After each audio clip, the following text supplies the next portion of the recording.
Good afternoon everybody. आज जो है हम लोग अपनी सेमी सॉलिड डोसेज फॉर्म का जो हमने चैप्टर कल की क्लास में हमने स्टार्ट किया था, जिसमें आप लोगों को याद होगा मैंने definition of semi solid dosage forms हमने डिस्कस किए थे, types of dosage form commonly.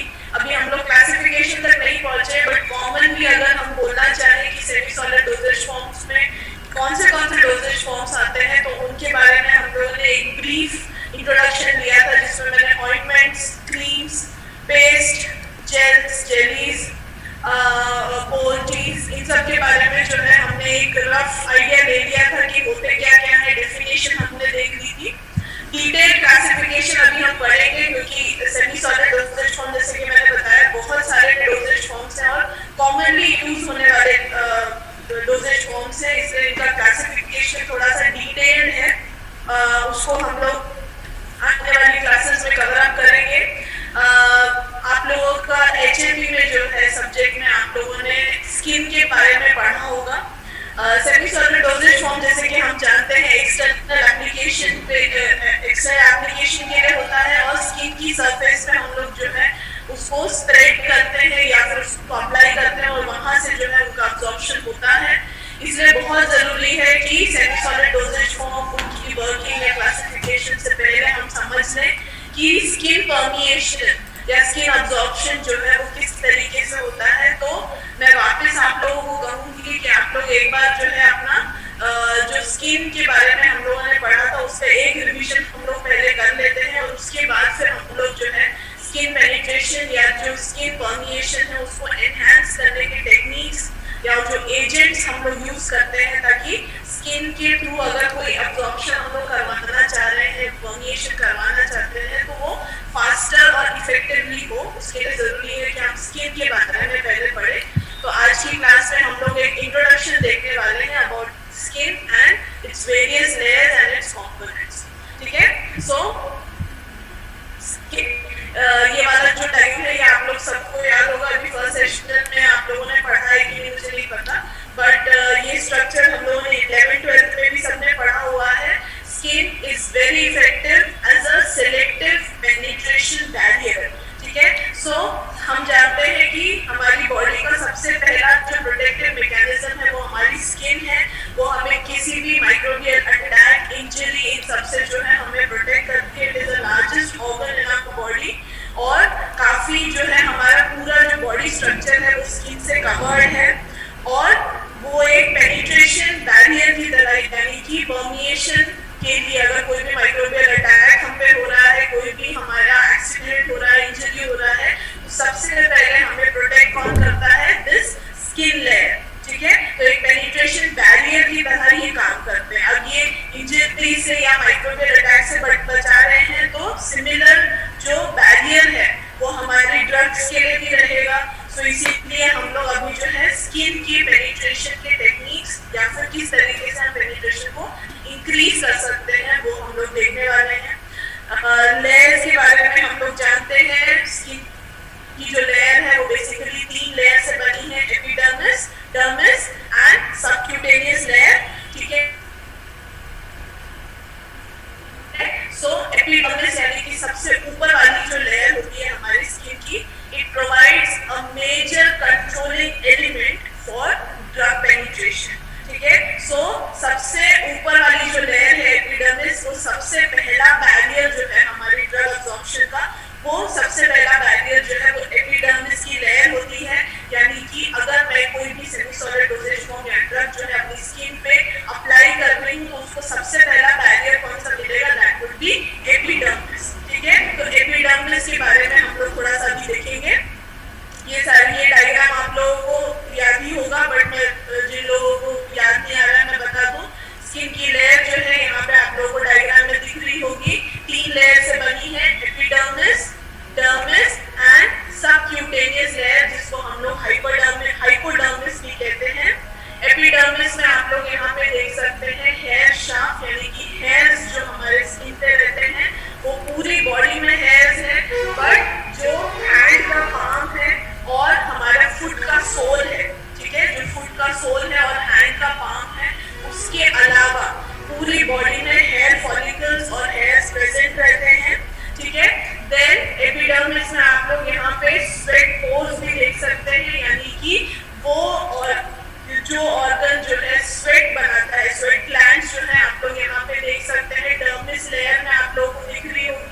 ये जो स्वेट ग्लैंड्स है वो एक स्वेट डक्ट के थ्रू यहाँ पे स्वेट पोर्स जो है वहां से हमारा जो पसीना निकलता है दैट इज स्वेट जिसको हम बोलते हैं, वो एपिडर्मिस में आपको देखने को मिलेगा स्वेट पोर्स, ठीक है। बट वो जो मेन ऑर्गन है यानी कि जो स्वेट ग्लैंड है वो हमारी डर्मिस में प्रेजेंट है, ठीक है। Then stratum corneum, stratum granulosum and stratum spinosum, ये सब हमारी एपिडर्मिस की लेयर्स हैं। देन कैपिलरी लेयर, कैपिलरी जो है वो आपको दिख रही होगी, ये हमारी डर्मिस लेयर चालू हो गई है यहाँ से, यहाँ पे आप लोगों को दिख रहा होगा कैपिलरीज। सेबेशियस ग्लैंड्स यानी कि वो ग्लैंड्स जो कि ऑयल प्रोड्यूस करे, सीबम जो है वो प्रोड्यूस करे, तो ऑयल प्रोड्यूसिंग जो ग्लैंड्स है उनको हम लोग सेबेशियस ग्लैंड्स कहते हैं। ऑयल जो है वो हेयर फॉलिकल के आसपास आप लोगों को दिख रहा होगा। देन पूरा आपको लेयर दिख रहा होगा डर्मिस का, जिसमें आप लोगों को sebaceous gland, sweat duct, everything दिख रहा है। एंड देन फाइनली सबसे नीचे हाइपोडर्मिस, वहां पे आप लोगों को दिख रहा होगा एडिपोज टिश्यूज, ठीक है, क्यूटेनियस लेयर में, ठीक है। अब ये जो कैपिलरीज आपको डर्मिस में दिख रही हैं वो हमारी ब्लड कैपिलरीज हैं, यानी कि हमारी जो ड्रग है उसको एपिडर्मिस पूरा क्रॉस करके डर्मिस तक पहुंचना है, और डर्मिस में जो हमारा कैपिलरी जो ट्यूब्स आप लोगों को दिख रही है वहां से हमारा ड्रग अब्जॉर्प्शन हो सकता है। बेटर ड्रग अब्जॉर्प्शन के लिए हम चाहते हैं कि सबक्यूटेनियस लेयर तक जो है हमारा ड्रग पहुंचे, ठीक है। तो अभी हम लोग पूरी लेयर और उसकी जो मैकेनिज्म है उसको हम लोग समझ लेते हैं। Just a minute.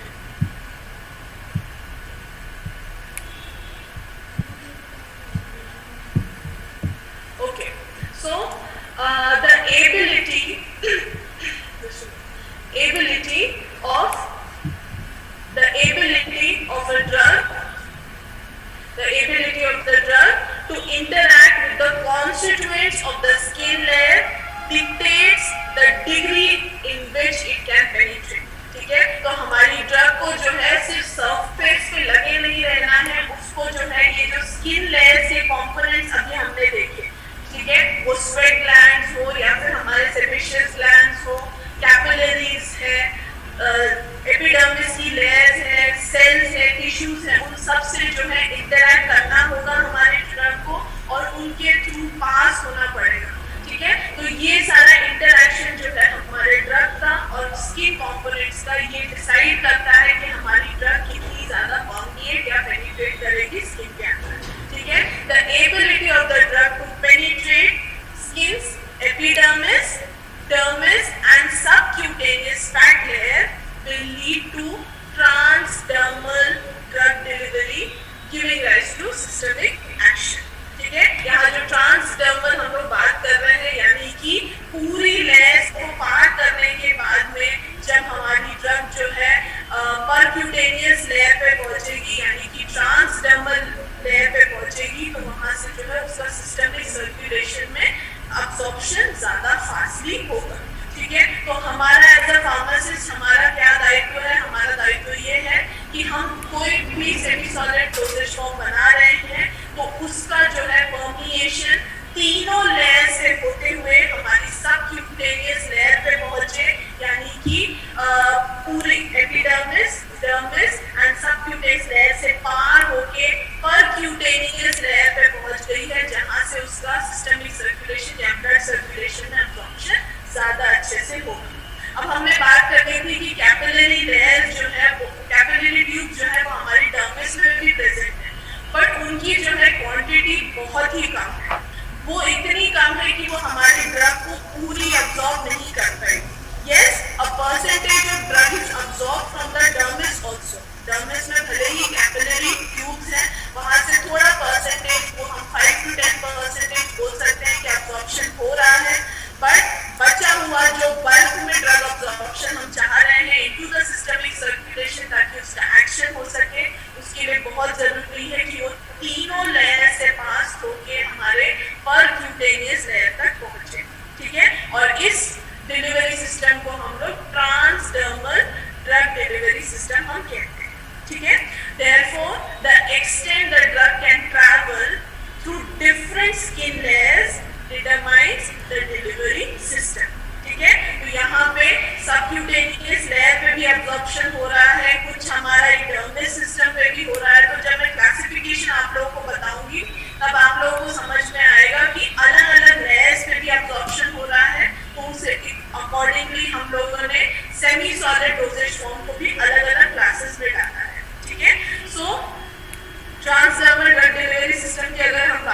जो कि हमारा मेन एम है यहाँ पे।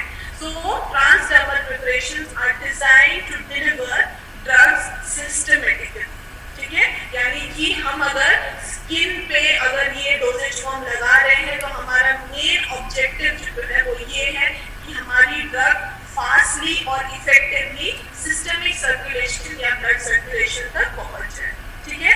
This is often accomplished by adding permeation enhancers to the topical vehicle, ठीक है। तो हमारा जो डोजेज फॉर्म है यानी कि सेमी सॉलिड डोजेज फॉर्म जो है उसमें बाकी सारे इंग्रेडिएंट्स तो है ही, साथ में जब हम लोग ट्रांसडर्मल डिलीवरी सिस्टम चाह रहे हैं तो हम एक एडिशनली एक और इंग्रेडिएंट हम डालते हैं, एक एडिशनली एक और एक्सिपिएंट ऐड करते हैं जिसका नाम है परमिएशन एनहांसर्स। ये परमिएशन एनहांसर्स जो होते हैं ये करते क्या है, ये हमारे डोजेज फॉर्म या हमारी ड्रग की जो है पेनिट्रेशन इंक्रीज करते हैं हमारी स्किन के लेयर्स के थ्रू में, कि वो लेयर्स में ही ना रह जाए, वो पूरी लेयर्स को पार करते हुए परक्यूटेनियस लेयर पे पहुंचे और वहां से उसका जो है ब्लड सर्कुलेशन में एब्जॉर्प्शन हो जाए, ठीक है। अब ये जो परमिएशन एनहांसर्स है उसके कुछ एग्जांपल्स यहाँ पे दिए हुए हैं।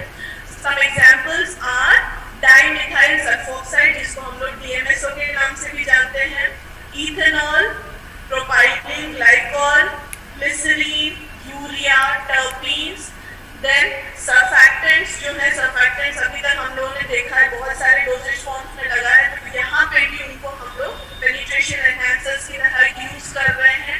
एग्जांपल्स यहाँ पे सोडियम लॉरल सल्फेट जिसको हम लोग SLS के नाम से भी जानते हैं, स्पैंस, ट्वीन्स, लेसिथिन एंड पोलोक्समर्स, ठीक है। ये सब जो है हाई मॉलिक्यूलर वेट कंपोनेंट्स रहते हैं, ये जो सर्फैक्टेंट्स है ये सारे हाई मॉलिक्यूलर वेट कंपोनेंट्स हैं जिनको हम लोग पेनिट्रेशन, ड्रग का जो पेनिट्रेशन है उसको हम लोग जो है इंक्रीज करने वाले हैं, ठीक है। अब ड्रग के अंदर भी कुछ इनेट प्रॉपर्टीज होनी चाहिए, हम लोग हर ड्रग जो है सेमी सॉलिड डोजेज फॉर्म में नहीं दे सकते, हमारी ड्रग के भी अंदर वो प्रॉपर्टीज होनी चाहिए, फिजियोलॉजिकल एंड फिजिकल प्रॉपर्टीज होनी चाहिए कि वो इजीली जो है वो अब्सॉर्ब हो जाए। बट अगर जो है वो अब्सॉर्ब नहीं हो पा रही है या उनका अब्सॉर्प्शन कम हो रहा है तो हम लोग यहाँ पे परमिएशन एनहांसर्स को यूज कर सकते हैं, ठीक है। अब mechanism of penetration through skin, ये जो है हम लोग देखने वाले हैं कि अगर मैं एक ड्रग को जो है अपनी स्किन में लगा रही हूँ तो किन किन मैकेनिज्म से वो हमारी बॉडी में अब्सॉर्ब होता है। बट उससे पहले मेरे पास एक शॉर्ट वीडियो है जो हमारी स्किन पेनिट्रेशन के बारे में, हम स्किन स्ट्रक्चर और उसके पेनिट्रेशन के बारे में हमको बताती है, तो उस वीडियो को हम लोग एक बार देख लेते हैं।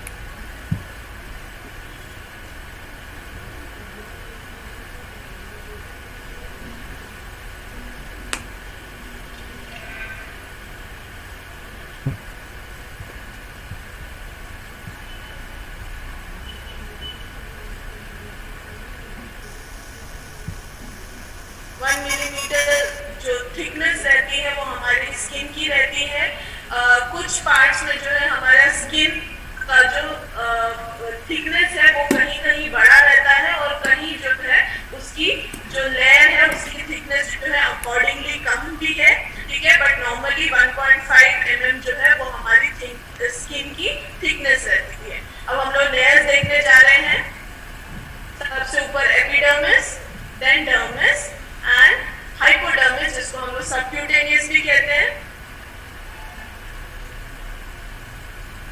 केराटिनोसाइट्स प्रेजेंट होते हैं एपिडर्मिस में जो कि कैरोटीन बनाते हैं। देन स्ट्रैटम कॉर्निया, सबसे ऊपर की लेयर हमारी एपिडर्मिस की।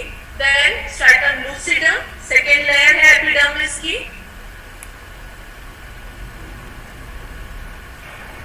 Then stratum granulosum,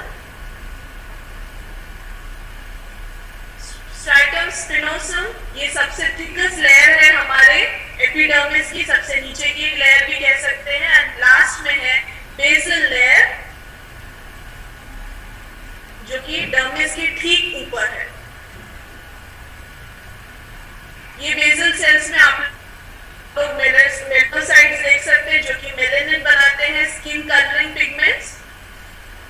then nerve endings हैं, लैंगरहैंस सेल्स हैं। ये आप लोग स्किन रीजेनरेशन का प्रोसेस देख रहे हैं, यानी कि ये जो बेसल सेल्स हैं ये जो है न्यू सेल्स रीजेनरेट करते रहते हैं इन एवरी 30 डेज। ठीक है, एवरी 30 डेज में जो है ये जो सेल्स है वो रिन्यू होते रहते हैं और फाइनली 30 डेज के बाद जो है हमारी स्किन से हम देख सकते हैं जो डेड स्किन रिमूवल का प्रोसेस बोला होता है। ठीक है, ये डेड स्किन क्या होते हैं, ये बेसल सेल से निकलते हुए जो हमारे सेल्स आ रहे हैं वो सरफेस पे पहुंच जाएंगे इवेंचुअली आफ्टर 30 डेज, और उनके रिमूवल को ही हम लोग जो बोलते हैं स्किन रीजेनरेशन का प्रोसेस। ठीक है, ये इसीलिए किया जाता है ताकि जो है डेड सेल्स जो है जिनका वर्क कंप्लीट हो चुका है उसको जो है हम लोग सरफेस से रिमूव कर रहे हैं। ठीक है, then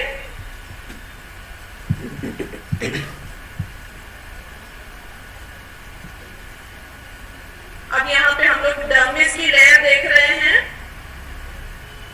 capillary and elastic layer से बना है हमारा डर्मिस, जहाँ पे आप लोग देख सकते हैं collagen, elastic tissue and reticular fibres जो है हमारे डर्मिस में प्रेजेंट है। जैसे कि मैंने ऑलरेडी आप लोग को बताया था, यहाँ पे स्वेट ग्लैंड और हमारे हेयर फॉलिकल्स जो है वो यहाँ पे प्रेजेंट रहेंगे।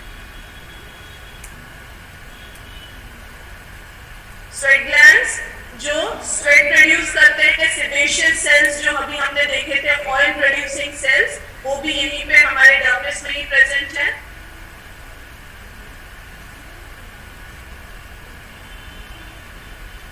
ये सब जो नर्व एंडिंग्स या फिर हम लोग जो पार्ट्स देख रहे हैं ये हमारे स्किन की सेंसिटिविटी या टच पावर को जो है वो इंक्रीज करते हैं। देन अभी हम लास्ट लेयर पे आ गए हैं हमारा हाइपोडर्मिस। यहाँ पे एडिपोज एंड फैट सेल्स ज्यादा हैं। Veins and arteries and lymph channels भी यहाँ पे प्रेजेंट हैं।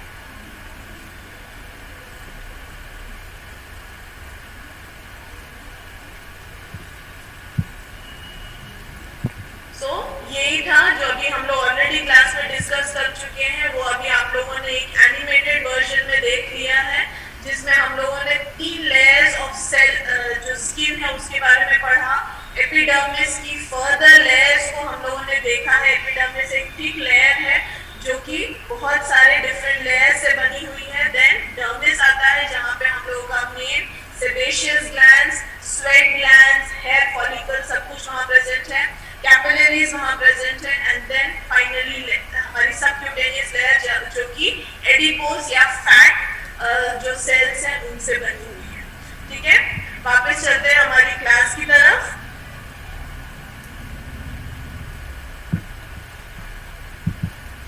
अब हम लोग देखने जा रहे हैं द वेरियस मैकेनिज्म मुझे करवाना है स्किन के थ्रू, तो किन मैकेनिज्म से जो है वो हमारी स्किन में अब्सॉर्ब होगा। तो सबसे पहले हम लोग देखने जा रहे हैं मैक्रो रूट्स। ठीक है, मैक्रो रूट्स यानी कि इनके थ्रू अब्सॉर्प्शन होता है बट बहुत ही कम क्वांटिटी में होता है, यानी कि बहुत ही स्मॉल पोर्शन ऑफ ड्रग जो है वो मैक्रो रूट से अब्सॉर्ब होता है। बट ये एक सिग्निफिकेंट रूट है, इसलिए इनको हम डिस्कस कर रहे हैं। There are 3 potential entry points for macro absorption via sweat ducts। जो हमारे स्वेट टिश्यूज, जो स्वेट ग्लैंड्स हैं, उनका जो हमारे डर्मिस में प्रेजेंट है स्वेट ग्लैंड्स, उनको जो स्वेट बन रहा है वो एक स्वेट डक्ट के थ्रू हमारी एपिडर्मिस में वहाँ पे स्वेट पोर्स हैं, वहाँ पे वो पहुँच रहा है हमारा स्वेट या पसीना। उनके थ्रू ये जो डक्ट है उसके थ्रू भी जो है ड्रग अब्सॉर्प्शन होती है। Then across continuous stratum corneum. ठीक है, जो स्ट्रैटम कॉर्नियम है वो हमारी एपिडर्मिस की सबसे ऊपर की लेयर है, यहाँ आप लोगों को डायग्राम में दिख रहा होगा। अगर उसके थ्रू अगर कुछ अब्सॉर्प्शन हो रहा है जो कि बहुत ही स्लाइट इन नेचर रहता है बट होता है, उनके थ्रू भी अलग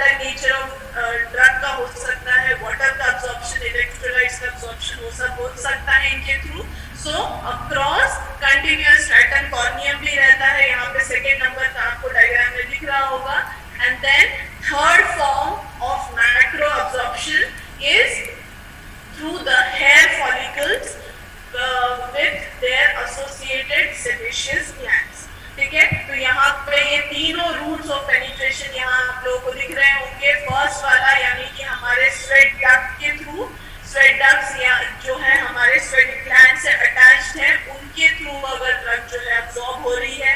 देन सेकेंड वाला यानी कि हमारे कंटिन्यूअस जो स्ट्रैटम कॉर्नियम है उससे अब्सॉर्प्शन अगर हो रहा है तो वो हमारा second absorption. And third absorption यानी कि जो हमारा ये हेयर फॉलिकल या हेयर शाफ्ट है उसके थ्रू अगर हमारा ड्रग जो है अंदर स्किन के अंदर जो है वो पेनिट्रेट करके अब्सॉर्ब हो रहा है, तो इनको इन तीनों को हम लोग बोलते हैं मैक्रो अब्सॉर्प्शंस। ठीक है, ये जैसे कि मैंने बताया कम परसेंटेज, बहुत ही कम परसेंटेज ऑफ ड्रग्स जो है या कंपोनेंट्स जो है वो इस रूट से पार होते हैं।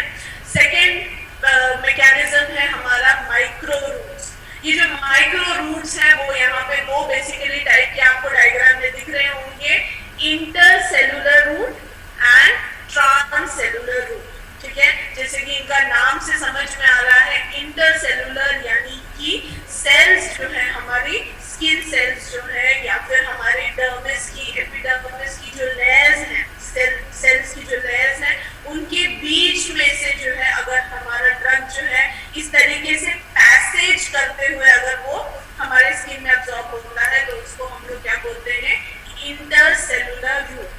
ठीक है, देन आता है ट्रांससेलुलर रूट यानी कि बहुत ही स्ट्रॉन्ग कैंडिडेट है हमारा ड्रग और वो जो है उसको ये वॉइड स्पेसेस या पैसेज में से जाने की कोई जरूरत नहीं है, वो जो है क्रॉस करते हुए सेल को क्रॉस करते हुए ट्रांससेल यानी कि अक्रॉस द सेल जो है अगर हमारा ड्रग अब्सॉर्ब होते हुए वो अगर जो है पेनिट्रेट कर रहा है तो उसको हम लोग ट्रांससेलुलर रूट बोलते हैं। ठीक है, तो ये दोनों जो रूट्स हैं ये हमारे मेजर रूट्स हैं ड्रग अब्सॉर्प्शन के, इसलिए इनका नाम माइक्रो रूट्स बोला गया है। इंटरसेलुलर जैसे कि नाम से समझ में आ रहा है सेल के बीच में से वो पार हो रहे हैं, ट्रांससेलुलर यानी कि पार होते हुए यानी कि थ्रू द सेल्स ये जो है ड्रग अब्सॉर्ब हो रही है। ठीक है, देन ये आप लोगों को सेल का एक और डिटेल, स्किन का एक डिटेल स्ट्रक्चर मैंने और एक और रखा है यहाँ पे, वही सेम स्ट्रक्चर है जो हम लोग ऑलरेडी देख चुके हैं, ये और थोड़ा डिटेल में बता रहा है। जैसे कि यहाँ पे वो एपिडर्मिस की जो लेयर है उसको उसने फर्दर जो है डिवाइड किया है। देन डर्मिस की लेयर आपको दिख रही होगी, पैपिलियर लेयर एंड रेटिकुलर लेयर। यहीं पे डर्मिस में ही आप लोगों को ये अपेंडेजेस दिख रहे होंगे of the skin, appendages of the skin जो है यहाँ पे आप लोगों को दिख रहे होंगे, eccrine sweat glands, then pili muscles, sebaceous glands, hair follicles, hair roots, ये सब जो है इन सब को हम कॉम्बिनेशन में क्या कहते हैं, द अपेंडेजेस ऑफ स्किन। ठीक है, देन यहाँ पे आपको हाइपोडर्मिस दिख रहा होगा, सबक्यूटेनियस टिश्यूज जो कि बने हुए हैं हमारे एडिपोज टिश्यूज से। यहाँ पे आप लोगों को वैस्कुलर लेयर्स दिख रहे होंगे, नर्व स्ट्रक्चर्स दिख रहे होंगे, ये सब जो है हमारे स्किन के डिफरेंट पार्ट्स हैं या फिर डिफरेंट लेयर्स हैं। ठीक, देन अब हम लोग देख लेते हैं कि कौन सी ड्रग किस रूट से जा रही है। हम लोग ने दोनों रूट देख लिए हैं, माइक्रो रूट्स देख लिए हैं, मैक्रो रूट्स देख लिए हैं। सो यहाँ पे हम लोग देखने जा रहे हैं कौन सी ड्रग कौन से रूट से जाएगी और कहाँ तक पहुँच जाएगी। ठीक है, सो लो मॉलिक्यूलर वेट जो मॉलिक्यूल्स रहते हैं यानी जिनका मॉलिक्यूलर वेट कम है वो पेनिट्रेट कर जाते हैं स्ट्रैटम कॉर्नियम से टू सम एक्सटेंट। तो हम लोगों ने जब मैक्रो अब्जॉर्प्शन रूट देखे थे तो हमने देखा था अक्रॉस कंटिन्यूअस स्ट्रैटम कॉर्नियम। ठीक है, जो सेकेंड टाइप था और उसमें हम लोगों ने देखा था पहला स्वेट ग्लैंड्स के थ्रू, दूसरा था अक्रॉस स्ट्रैटम कॉर्नियम एंड तीसरा था हेयर फॉलिकल्स। तो यहाँ जो सेकेंड वाला रूट था मैक्रो रूट्स में वो हम लोग अभी देखने जा रहे हैं कि लो मॉलिक्यूलर वेट ये जो कंपाउंड्स हैं वो स्ट्रैटम कॉर्नियम से डायरेक्टली पास हो जाएंगे, उन्हें किसी भी तरीके से प्रॉब्लम नहीं आएगी। अब हम लोग आ जाते हैं ऐसे मॉलिक्यूल्स का जिनका मॉलिक्यूलर वेट 3 to 10 माइक्रोन है।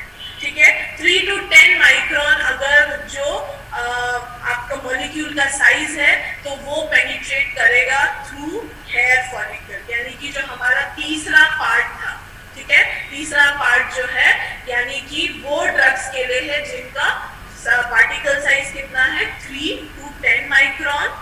वहीं पे particles less than 3 micron penetrate through the stratum corneum, यानी कि जो सेकेंड वाला पार्ट है, हम लोगों ने फर्स्ट पॉइंट में जो कहा था कि लो मॉलिक्यूलर वेट कंपाउंड्स, अब लो मॉलिक्यूलर वेट कितना मॉलिक्यूलर वेट बोल रहे हैं, तो साइज की अगर हम बात करें तो उसका साइज कितना होना चाहिए 3 माइक्रोन से कम होगा तो वो डायरेक्टली स्ट्रैटम कॉर्नियम से पार हो जाएगा, ठीक है। अब जो स्किन अपेंडेजेस अभी हम लोगों ने डायग्राम में देखा था, स्किन अपेंडेजेस में हम लोगों का hair follicular structure and sweat glands, sebaceous glands आ रहे थे। They are the main routes for electrolytes, polar steroids, antibiotics and colloidal particles, ठीक है। तो जेल स्ट्रक्चर जो हम लोगों ने कल देखा था कोलॉइडल स्ट्रक्चर रहता है। सो ये जो 3 बेसिक टाइप के जो ड्रग्स हैं या फिर हम बोल सकते हैं केमिकल मोइटीज हैं, वो स्किन अपेंडेजेस यानी कि जो हमारा hair follicle and sweat glands हैं उनके थ्रू जो है इनका अब्जॉर्प्शन होता है। कौन से electrolytes, polar steroids, antibiotics and colloidal particles. अब hair follicular route is important for ions and large polar molecules. तो यहाँ पे हम लोग मैक्रो रूट्स के बारे में पूरा डिटेल में देख लिया है। जो 3 रूट्स थे, ठीक है, स्वेट ग्लैंड हो, हेयर फॉलिकल हो या फिर कंटिन्यूअस स्ट्रैटम कॉर्नियम, हमने देख लिया कि कौन से टाइप के ड्रग्स किस किस रूट से जो है वो अब्सॉर्ब हो जाएंगे। हमने साइज के रूप में भी देख लिया है एंड मॉलिक्यूलर वेट के रूप में भी देख लिया है, ठीक है। ये जो डायग्राम आप लोगों को यहाँ पे दिख रहा होगा एनिमेशन, ये basically layers of epidermis and dermis की जो है कंपोनेंट्स, जिनको हम लोग स्किन अपेंडेजेस भी बोल सकते हैं, वो यहाँ पे डायग्राम में या एनिमेशन में आपको दिख रहा होगा। Then, अब topically applied agents such as steroids, hepachlorophene, craciofulvin, sodium fascidate and fusidic acid may form depot or reservoir by binding with the stratum corneum. अब यहाँ पे एक जो वर्ड है that is depot and reservoir। अब ये जो रिजर्वॉयर है यानी कि यहाँ पे ये जो ड्रग्स हमने बात करी है ट्रॉपिकली अप्लाइड ड्रग्स, जिसमें हम लोग का स्टेरॉइड्स, क्रेसियोफल्विन, फुसिडिक एसिड, सोडियम फुसिडेट, ये सब जो है क्या करते हैं स्ट्रैटम कॉर्नियम में एक जो है रिजर्वॉयर, एक कुआं जैसे बना लेते हैं, ठीक है। अब ये जो कुआं है इसमें से जो है धीरे धीरे करके हमारी ड्रग जो है रिलीज होती रहती है, एकदम से वो अब्सॉर्ब नहीं हो रही है, ठीक है। तो ये बेसिकली स्टेरॉइडल ड्रग्स या हाई मॉलिक्यूलर वेट ड्रग्स जो हैं वो स्ट्रैटम कॉर्नियम में पार नहीं हो रहे हैं। वो क्या कर रहे हैं स्ट्रैटम कॉर्नियम के सेल्स या मॉलिक्यूल्स के साथ में वो क्या कर रहे हैं एक बॉन्ड बना के एक कुएं जैसा या फिर एक रिजर्वॉयर टाइप का जो है वो स्ट्रक्चर बना रहे हैं, और वहां से ये जो ड्रग है वो धीरे धीरे इन स्मॉल क्वांटिटीज जो है वो हमारे ड्रग सर्कुलेशन में जो है वो पहुंचती रहेगी, वो डर्मिस में हो या फिर हमारे परक्यूटेनियस लेयर में, ठीक है। Once the drug permeates through the horny layer, यहाँ पे हॉनी लेयर जो है हमारा पूरा एपिडर्मिस की जो लेयर्स है उनको कॉम्बिनेशन में हम लोग हॉनी लेयर कहते हैं, हॉनी जोन कहते हैं। It is readily enters living cells and systemic circulation। तो सबसे बड़ा जो टास्क है हमारी ड्रग का वो ये है कि वो जो ये हॉनी लेयर वो पार करते हैं, एपिडर्मिस की जो लेयर है उसको वो पार कर जाए तो हमारी ड्रग जो है वो इजीली पास हो जाएगी और वो अब्सॉर्ब हो जाएगी, ठीक। The average residence time of a drug in dermis may be 1 minute before it is washed away by blood, ठीक है। और ये सेंटेंस इसीलिए भी जरूरी है क्योंकि डर्मिस में जो है ब्लड सर्कुलेशन जो है वैसिकुलर स्ट्रक्चर या ड्रग सर्कुलेशन के लिए कैपिलरी लेयर्स वहाँ एपिडर्मिस में ज्यादा देर हमारी ड्रग नहीं रुकती है। एपिडर्मिस में भले ही वो रिजर्वॉयर बना के, वो कुआं बना के वो वहां पे रह सकता है, बट डर्मिस में ये चीज नहीं कर सकते हो आप, क्योंकि डर्मिस में कैपिलरी लेयर्स है, वो 1 मिनट से ज्यादा जो ड्रग वहां नहीं रुकती है, 1 मिनट के बाद वो क्या होगी, वहां से ब्लड वॉश आउट हो जाएगा हमारे ड्रग का, और वो जो है डायरेक्टली हो सकता है एक्सक्रीट हो जाए और वो अपना एक्शन ना दिखाए। ठीक है, तो बहुत जरूरी है कि एक बार जब एपिडर्मिस वो पार हो जाए तो वो तुरंत से जो है पार होके हमारे सबक्यूटेनियस लेयर से सिस्टमिक सर्कुलेशन में पहुंचे, जहां उसका एक्शन दिखा सके। ठीक है, NSAIDs यानी कि non steroidal anti inflammatory drugs, they reach far down to the muscle to form depots. ठीक है, तो जैसे कि ये डिपो की बात हो रही थी, कुछ जो ड्रग्स है हाई मॉलिक्यूलर वेट ड्रग्स जो है हमने फर्स्ट पॉइंट में देखे थे, वो रिजर्वॉयर बना रहे थे स्ट्रैटम कॉर्नियम में, यानी कि जो हमारी एपिडर्मिस की सबसे ऊपर की लेयर है वहां पे उसने जो है डिपो बना लिया है और वहां से वो ड्रग को धीरे धीरे रिलीज कर रहा है। बट एक क्लास है ड्रग का, यानी कि नॉन स्टेरॉइडल एंटी इंफ्लेमेटरी जो ये ड्रग्स हैं, ये क्या होती है, बहुत अच्छे से पेनिट्रेट कर जाती हैं और ये पेनिट्रेट करके मसल्स तक पहुंच जाती हैं, और इन मसल्स में वहां जाके वो क्या करती हैं, रिजर्वॉयर या डिपो बना देती हैं और उनमें से जो है ड्रग को धीरे धीरे रिलीज करती है ताकि उसका एक्शन ज्यादा प्रोलॉन्ग और ज्यादा इफेक्टिव रहे। ठीक, देन तो यहाँ पे अभी हम लोग देखने जा रहे हैं the various factors that influence the dermal penetration. ठीक है, तो अभी तक हम लोगों ने ये सारे जो पॉइंट्स थे उसमें हम लोगों ने क्या देखा था कि डर्मल पेनिट्रेशन के लिए, डर्मल पेनिट्रेशन में epidermis, dermis and subcutaneous layer, उन सबसे पार होते हुए हमारे ड्रग को कहाँ पहुंचना है, परक्यूटेनियस लेयर में, जहां से वो सिस्टमिक सर्कुलेशन में पहुंच के अपना एक्शन दिखा सके। ठीक है, फिर मैंने बताया था कि हर लेयर पे अलग अलग जो है ड्रग पहुंच रही है, कुछ जो है वो सब जो हमारे स्ट्रैटम कॉर्नियम है वहां पे डिपो बना रही है, कुछ जो है वो पार होके मसल्स में पहुंच के डिपो बना रही है और स्लोली रिलीज कर रही है ड्रग को ताकि उसका एक्शन ज्यादा लंबा चल सके।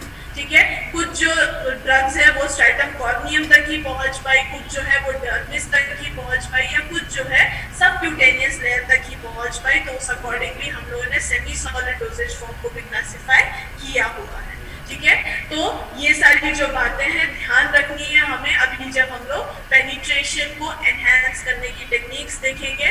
इसके अलावा यहाँ पे एक और पॉइंट है, हम लोग ड्रग के बारे में बात करना भूल गए।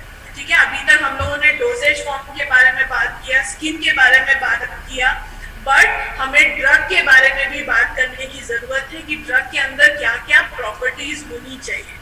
ठीक है, तो अभी सबसे पहला पॉइंट अभी हम लोग देखने जा रहे हैं, the fraction of drug that penetrates the skin via any route depend on the physicochemical nature of the drug, specifically its size, solubility and partition coefficient। ठीक है, तो यहाँ पे हम लोग देख रहे हैं कि भले ही आप लोग पेनिट्रेशन एनहांसर्स डाल लो, आप रूट स्टडी कर लो, आप सब करके देख लो, बट हमारी ड्रग में सबसे इम्पोर्टेंट क्या है, उसका फिजियोकेमिकल नेचर अच्छा होना चाहिए। कैसे अच्छा, वो स्पेसिफिकली साइज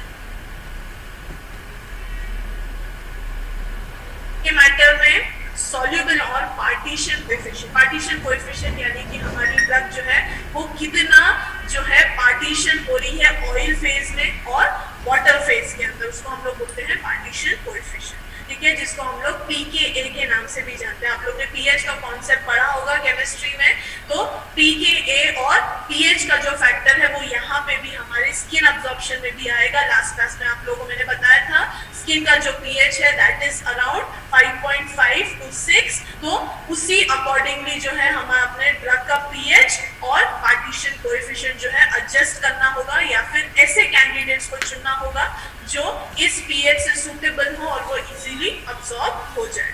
ठीक है, then size and condition of the skin, ये भी बहुत जरूरी है, क्योंकि अगर आपकी जो स्किन है वो ब्रोकन है या फिर इंजर्ड स्किन है तो वहां पे जो है वो अब्जॉर्प्शन का क्राइटेरिया वो चेंज हो जाता है। जो ब्रोकन स्किन है वहां से अब्जॉर्प्शन जो है वो फास्टर रहता है, बट इन्फेक्शन के चांसेस भी वहां पे ज्यादा रहते हैं। इसके अलावा अगर इन्फ्लेमेशन अगर आपकी स्किन पे है या फिर कोई डिजीज कंडीशन है तो वो वहाँ क्या होगा, स्किन की लेयर थिकन अप हो जाती है, मोटी हो जाती है, तो वहां से जो है अब्जॉर्प्शन करवाना ज्यादा टाइम लेता है।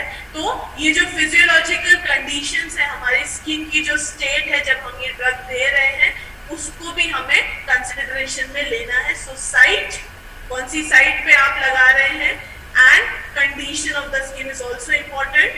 Then formulation and drug concentration in the vehicle.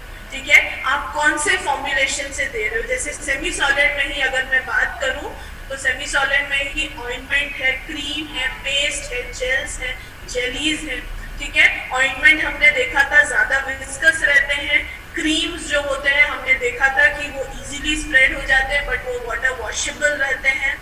ठीक है, देन हमने पेस्ट देखे थे जिसमें हम लोगों ने ड्रग का कॉन्सेंट्रेशन बहुत हाई रखा था, 50% से ज्यादा जो है हम लोगों ने एक्टिव इंग्रेडिएंट डाला था। सो ये सारे फॉर्मुलेशन के टाइप्स, आपको कौन सा सुटेबल हो रहा है, पेशेंट को कौन सा सुटेबल हो रहा है वो डिसाइड करना, एंड ड्रग कॉन्सेंट्रेशन डिसाइड करना भी उतना ही इम्पोर्टेंट है। Then how the vehicle component temporarily change the properties of the stratum corneum. ठीक है, तो अभी जो हम लोग जब इंग्रेडिएंट्स देखेंगे सेमी सॉलिड डोजेज फॉर्म में, आप देखेंगे बहुत सारे इंग्रेडिएंट्स हम इसमें इन डोजेज फॉर्म्स में हम लोग बहुत सारे इंग्रेडिएंट्स को ऐड करते हैं। और ये जो एजेंट्स हैं, जैसे कि मैं एक एग्जांपल अगर आपको देना चाहूँ तो परमिएशन एनहांसर्स की अभी हमने बात करी थी, तो वो क्या कर रहे हैं, थोड़े टाइम के लिए टेम्पररीली हमारे स्ट्रैटम कॉर्नियम की प्रॉपर्टीज और स्किन की जो नॉर्मल कंडीशन है उसको ऑल्टर कर रही है। हम क्या कर रहे हैं, स्किन को जो है हम इस तरीके से मैनिपुलेट कर रहे हैं कि वो हमारी ड्रग को परमिएट करने दे और उसके बाद वो क्या है, अपनी ओरिजिनल कंडीशन में पहुंच जाए। तो टेम्पररीली किस तरीके से हमारे स्ट्रैटम कॉर्नियम या स्किन की जो है प्रॉपर्टीज चेंज हो रही हैं और उसको कंट्रोल्ड मैनर में करना, वो हमारे स्किन को परमानेंट डैमेज ना पहुंचा दे या फिर उसकी परमानेंट प्रॉपर्टीज को जो है वो ऑल्टर ना कर दे। तो ये सारी चीजें जो है कंट्रोल करने की जरूरत है। तो एज अ फार्मासिस्ट ये सारे जो हम लोगों ने अभी 4-5 पॉइंट देखे हैं, इन सबको हमें ध्यान में रखना है जब हम एक सेमी सॉलिड डोजेज फॉर्म बना रहे हैं। एक आइडियल ड्रग, ठीक है, एक ideal drug semi solid dosage form के लिए हम उसको कहेंगे any substance with both aqueous and lipid solubility characteristics are good candidates for diffusion through stratum corneum. तो अगर मुझे एक ड्रग कैंडिडेट चुनना है या फिर मेरे को एक ऐसी ड्रग को चुनना है जो कि सेमी सॉलिड डोजेज फॉर्म में देने पे बिल्कुल सुपर हिट रहेगी, बहुत अच्छे से परफॉर्म करेगी, तो मेरे को क्या ऐसे कैंडिडेट को लेना है जो कि एक्वस एंड लिपिड सॉल्युबल दोनों रहे और ये जो कैंडिडेट है वो इजीली जो है बिना किसी एडिटिव या बिना किसी एक्सिपिएंट एडिशनली मुझे उसकी कोई मदद करनी नहीं पड़ेगी, वो डायरेक्टली जो है स्ट्रैटम कॉर्नियम से पार होके अब्सॉर्ब हो जाएगा। ठीक है, सो ये सारी बातों को हमें ध्यान